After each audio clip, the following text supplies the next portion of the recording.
क्या कभी ऐसा होता है कि कोई 2500 साल पुरानी दार्शनिक बात आज के कानून की किताब में एक अहम सिद्धांत बनकर उभर आए?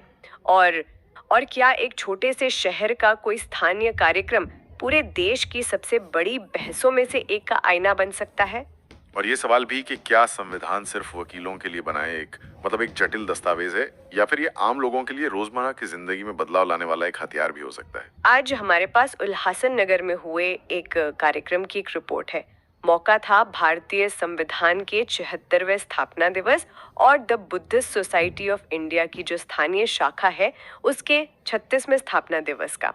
और जैसा कि अक्सर होता है, असली कहानी इन औपचारिक वजहों के पीछे ही छिपी है। हाँ, इस रिपोर्ट में भाषण हैं, सम्मान समारोह हैं और एक सामूहिक शपथ भी है। लेकिन इन सबको एक साथ देखने पर एक एक बड़ी तस्वीर उभरती है, एक ऐसे समुदाय की जो अपने अतीत को सम्मान देता है, अपने वर्तमान के संघर्ष को समझता है और भविष्य के लिए अपनी दिशा तय कर रहा है। तो आज हमारा मकसद इसी रिपोर्ट की परतों को खोलना है। हम ये समझने की कोशिश करेंगे कि कैसे एक स्थानीय मंच पर बौद्ध दर्शन, डॉक्टर बी.आर. अम्बेडकर की विरासत और सामाजिक बराबरी की लड़ाई जैसे बड़े मुद्दे एक दूसरे से जुड़ जाते हैं। चलिए इस पर गहराई से बात करते हैं। बिल्कुल, और देखते हैं कि ये कार्यक्रम सिर्फ एक उत्सव से बढ़कर एक वैचारिक आंदोलन की कहानी कैसे कहता है।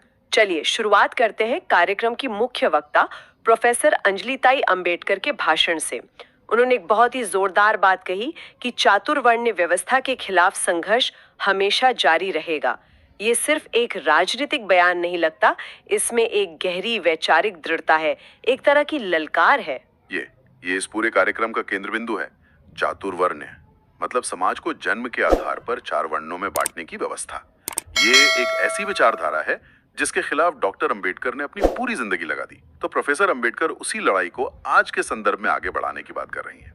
लेकिन यहाँ जो बात मुझे सबसे दिलचस्प लगी वो संख्या बल को लेकर उनका नजरिया था। हाँ, उन्होंने कहा कि कितने लोग साथ हैं ये जरूरी नहीं। अक्सर तो आंदोलनों को भीड़ से ही आका जाता है, ये सोच तो उसके बिल्कुल उलट है। यही तो बात है। उनका तर्क था, जैसा रिपोर्ट में बताया गया है, कि सफलता का पैमाना ये नहीं है कि आपके पीछे कितने लोग चल रहे हैं।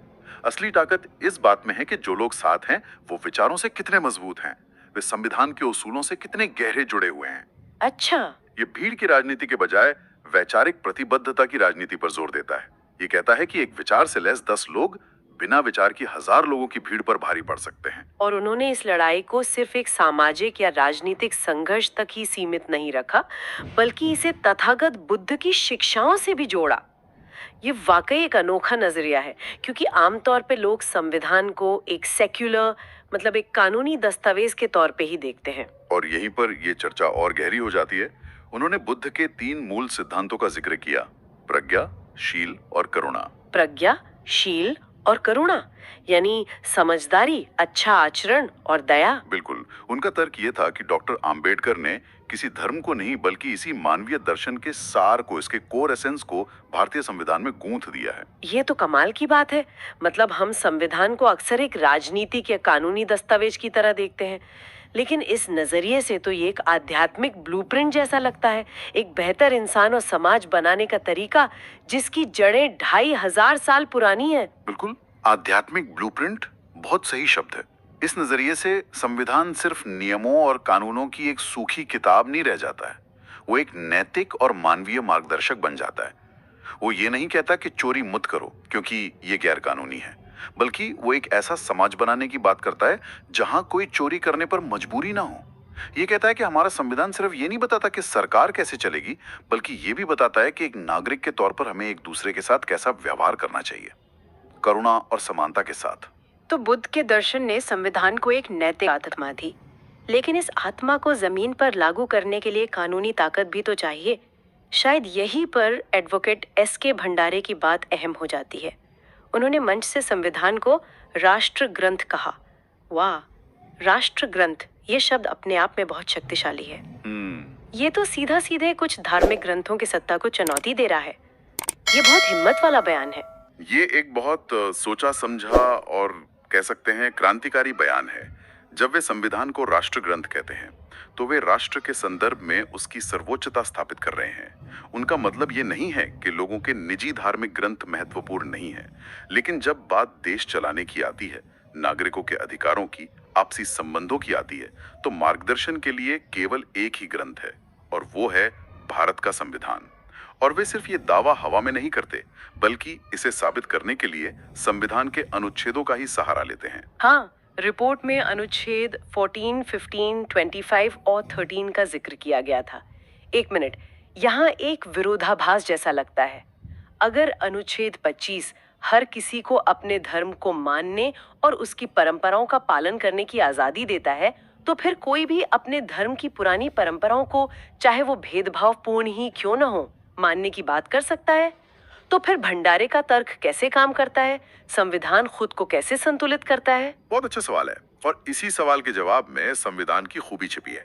जैसा आपने कहा, अनुच्छेद 25 धार्मिक आजादी की नींव है, लेकिन ये आजादी असीमित नहीं है। अच्छा, संविधान बनाने वालों को इस विरोधाभास का अंदेशा था, इसीलिए उन्होंने दूसरे सुरक्षा कवच भी बनाए।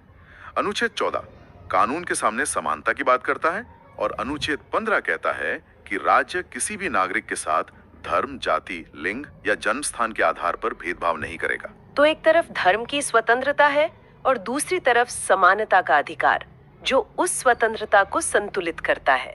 एक तरह का चेक एंड बैलेंस सिस्टम। बिल्कुल। और इन सब पर है अनुच्छेद 13, जो एक तरह का मास्टर की या कह लें सेफ्टी वॉल्व है। अनुच्छेद 13 बहुत साफ शब्दों में कहता है कि कोई भी कानून, कोई भी परंपरा, कोई भी रीति रिवाज जो इन मौलिक अधिकारों जैसे समानता का अधिकार का उल्लंघन करता है, वो उस हद तक शून्य यानी वॉइड माना जाएगा। शून्य माना जाएगा। जी, यही वो कानूनी ताकत है जो चातुर्वर्ण जैसी हजारों साल पुरानी सामाजिक व्यवस्थाओं को चुनौती देती है और उन्हें गैर संवैधानिक ठहराती है। ये कहता है कि आपकी परंपरा तब तक मान्य है जब तक वो किसी दूसरे नागरिक के समानता के अधिकार को नहीं छीनती है। जैसे ही वो सीमा पार होती है, संविधान उस परंपरा के ऊपर खड़ा हो जाता है। कमाल है। तो एडवोकेट भंडारे का तर्क ये है कि संविधान ने हमें सिर्फ अधिकार ही नहीं दिए, बल्कि उन अधिकारों को सुरक्षित रखने का एक बहुत मजबूत सेल्फ करेक्टिंग तंत्र भी दिया है। और फिर उन्होंने डॉक्टर अंबेडकर के उस प्रसिद्ध कथन को भी दोहराया, मैं पहले भी भारतीय हूँ और अंत में भी भारतीय। और ये बात इस पूरे विचार को एक सूत्र में पिरो देती है। ये सिर्फ एक भावनात्मक नारा नहीं है, ये एक नागरिक पहचान बनाने का आह्वान है, जो हमें जन्म से मिली पहचानों जैसे जाति या धर्म से ऊपर उठने के लिए कहता है। ये कहता है कि हमारी अंतिम और सबसे बड़ी पहचान एक भारतीय नागरिक के तौर पर होनी चाहिए, और ये भारतीय पहचान किसी धर्म या जाति पर नहीं, बल्कि संवैधानिक मूल्यों पर आधारित है। समानता, स्वतंत्रता, बंधुत्व और न्याय। इन गंभीर भाषणों और वैचारिक चर्चाओं से हटकर रिपोर्ट में कार्यक्रम के कुछ और पहलू भी हैं जो बहुत दिलचस्प है। ऐसा लगता है कि ये सिर्फ भविष्य की लड़ाई की बात करने का ही नहीं, बल्कि अपनी विरासत और इतिहास को सम्मान देने का भी एक मौका था। और ये सिर्फ एक सम्मान समारोह नहीं है, ये उसी वैचारिक लड़ाई का मानवीय चेहरा है जिसकी बात प्रोफेसर अंबेडकर कर रही थी। रिपोर्ट बताती है कि यह पहली बार था जब उल्लासनगर तालुका शाखा ने अपना स्थापना दिवस मनाया। इस मौके पर उन्होंने अपने सभी 13 पुराने अध्यक्षों को सम्मानित किया, कुछ को मरणोपरांत। ये दिखाता है कि वे अपने इतिहास को भूल नहीं रहे हैं। और रिपोर्ट में एक बहुत ही मार्मिक डिटेल है कि तालुका के पहले अध्यक्ष श्री हीरामन जाधव, जो अब काफी बुजुर्ग हैं, वो भी कार्यक्रम में मौजूद थे। एक ही मंच पर संगठन की पहली पीढ़ी और आज की पीढ़ी का साथ होना, ये अपने आप में एक शक्तिशाली प्रतीक है। बिल्कुल, ये निरंतरता को दिखाता है। जब पहले अध्यक्ष श्री हीरामन जाधव मंच पर होते हैं, तो ये दिखाता है कि संविधान को राष्ट्र ग्रंथ मानने का विचार सिर्फ किताबी नहीं, ये पीढ़ियों से जिया जा रहा है। ये आज के युवाओं को ये संदेश देता है कि वे हवा में नहीं हैं, वे एक लंबी विरासत का हिस्सा हैं। उनसे पहले भी लोग इस मशाल को लेकर चले थे और अब इसे आगे ले जाने की जिम्मेदारी उनकी है। ये आंदोलन को जड़ें देता है। कार्यक्रम में एक बहुत निजी और मानवीय पल का भी जिक्र है, जब प्रोफेसर अंजलि ताई आम्बेडकर को उनकी शादी की सालगिरह के लिए बधाई दी गई। एडवोकेट भंडारे ने उन्हें फूलों का गुलदस्ता दिया। पहली नजर में ये एक छोटी सी बात लगती है, लेकिन ये छोटी सी बात असल में बहुत बड़ी है। अक्सर ऐसे वैचारिक मंच बहुत गंभीर और औपचारिक हो जाते हैं, लेकिन ये पल दिखाता है कि ये कोई सूखा अकादमिक आंदोलन नहीं है। ये लोग एक समुदाय है जो एक दूसरे की खुशियों में शरीक होते हैं। जब लड़ाई लंबी और मुश्किल हो तो यही आपसी रिश्ते, यही सामुदायिक भावना आपको ताकत देती है, आपको टूटने से बचाती है। ये उस आंदोलन को ज्यादा रिलेटेबल और टिकाऊ बनाता है। और फिर कार्यक्रम का अंत हुआ संविधान की प्रस्तावना की शपथ के साथ। एडवोकेट भंडारे ने सभी उपस्थित लोगों को ये शपथ दिलाई। ये सिर्फ एक रस्म है या इसका कोई गहरा मतलब है? इसका बहुत गहरा प्रतीकात्मक महत्व है। प्रस्तावना या प्रियम्बल को संविधान की आत्मा कहा जाता है। इसमें वो सारे महान आदर्श और मूल्य लिखे हैं जिन पर हमारा देश आधारित है। न्याय, स्वतंत्रता, समानता और बंधुत्व। जब सैकड़ों लोग एक साथ खड़े होकर इस प्रस्तावना को दोहराते हैं तो वे सिर्फ शब्द नहीं दोहरा रहे होते, वे व्यक्तिगत रूप से और सामूहिक रूप से इन मूल्यों के प्रति अपनी प्रतिबद्धता को ताजा करते हैं। तो ये सिर्फ सुनने का नहीं बल्कि उस विचार को अपनाने और इसका हिस्सा बनने का एक सक्रिय कदम है। एकदम, ये एक प्रतीकात्मक कार्य है जो कार्यक्रम में शामिल लोगों को सिर्फ एक श्रोता से एक सक्रिय भागीदार में बदल देता है। ये एक घोषणा है कि हम न केवल इन मूल्यों में विश्वास करते हैं बल्कि हम अपने जीवन में इनका पालन करने और इन्हें समाज में स्थापित करने का संकल्प भी लेते हैं। ये उस कार्यक्रम का निचोड़ है, विचार को एक्शन में बदलने का पहला कदम। तो आखिर में हम कहाँ पहुंचे?